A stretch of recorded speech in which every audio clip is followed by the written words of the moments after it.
don't crack your neck. Here's why. So firstly, cracking your neck can cause instability to the joints, muscles, as well as the ligaments of the neck. So this is dangerous in the long run as it can quicken or fasten the process of degeneration.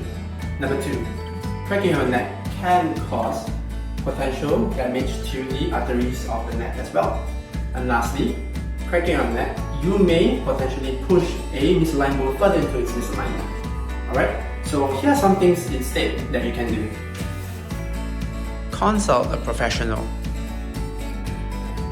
Leave the adjustment to us. Remember to do your stretches.